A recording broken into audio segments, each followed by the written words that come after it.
बिस्मिल्लाहिर्रहमानिर्रहीम। अस्सलाम वालेकुम। खाना प्लस में खुश आमदीद। आज मैं खोए की रेसिपी लेके आई हूँ। तो हम बनाएंगे जी आज खोया। होममेड खोया है जो कि बन के बहुत ही मज़े का तैयार हुआ था। तो चलिए फटाफट से अपनी रेसिपी की तरफ चलते हैं और चाती मारते हैं कि इसको बनाने के लिए हमें किन किन चीज़ों की ज़रूरत होती है। तो सबसे पहले यहाँ पे मैंने तकरीबन 1.5 किलो दूध ले लिया है और ये फुल फैट दूध है, कच्चा दूध है, कड़ा हुआ दूध हमें नहीं चाहिए।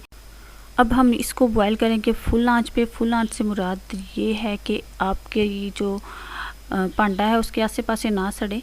तो इतनी सी आंच रखें कि दूध जो है ना वो अच्छे तरीके से बॉयल हो, यानी कि दम वाली या मीडियम फ्लेम आपकी नहीं चलेगी। यहाँ पे फुल फ्लेम पे यहाँ पे दूध बॉयल करेंगे।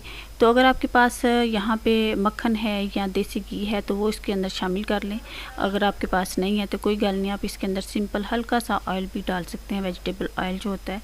मेरे पास मक्खन था वो मैंने इसके अंदर शामिल कर दिया और अब हम इसको खूब चम्मच के साथ हिलाते जाएंगे। और यहाँ पे इतना ज़्यादा इसको हिलाना पड़ेगा कि यहाँ पे दूध की भी मत बच जाए और इसके साथ साथ आपकी भी मत बच जाए। और मैं तो आपको यही एडवाइस करूँगी कि ये खोया अगर आपने बनाना है तो उस टाइम बनाएं जब आपके मर्द हज़रात जो है ना वो घर पे हों, ताकि वो ये जो काम है ना वो बड़े अच्छे तरीके से अंजाम दे सकेंगे। तो दूध जो है ना यहाँ पे काफ़ी ज़्यादा जो ड्राई हो चुका है और मज़ीद इसको हम रिड्यूस करेंगे। तो खोया देखें यहाँ पे तकरीबन जो है वो नेड़े नेड़े लग चुका है। और अगर आप चाहें खुशबू के लिए इसके अंदर 2 अदद इलायची भी डाल सकते हैं। मेरे पास है नहीं थी इसलिए मैंने इसमें शामिल नहीं की। और अगर आपके पास नहीं है तो कोई गल नहीं है, इसको ऐसे भी हम बना सकते हैं। तो यहाँ पे हमने चम्मच जो है ना मुसलसल हिलाना है। खैर वो तो हम मुसलसल ही हिला रहे हैं, लेकिन यहाँ पे तो स्पेशली जो है ना वो मुसलसल हिलाना है ताकि ये साथ ना बैठे। अब यहाँ पे खोया देखिए तकरीबन हमारा रेडी हो चुका है। ये चम्मच के साथ चिपकने लग गया है। तो हम अब इसकी आंच जो है ना वो बंद कर देंगे क्योंकि इसने ठंडा होने के बाद भी थिक हो जाना है। तो अगर आपने इसको थोड़ा सा दानेदार रखना है तो मैं आपको एडवाइस करूँगी कि यहाँ पे चम्मच ना हिलाएं, बिल्कुल हल्की सी आंच कर दें।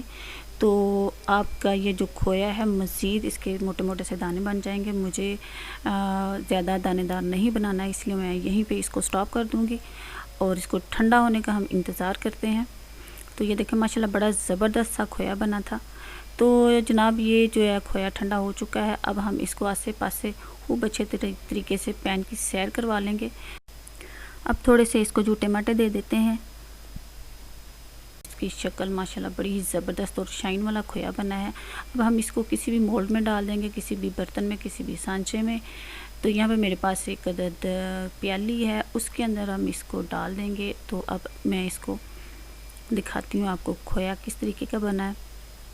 ये देखनी माशाल्लाह बड़ा ही ज़बरदस्त किस्म का खोया बन के तैयार हुआ था। तो वीडियो अगर पसंद आए तो प्लीज़ इसको लाइक कर दीजिएगा, शेयर कर दीजिएगा। एक दफ़ा इसको ट्राई ज़रूर कीजिएगा। उम्मीद करती हूँ आपको ये वीडियो पसंद आई होगी।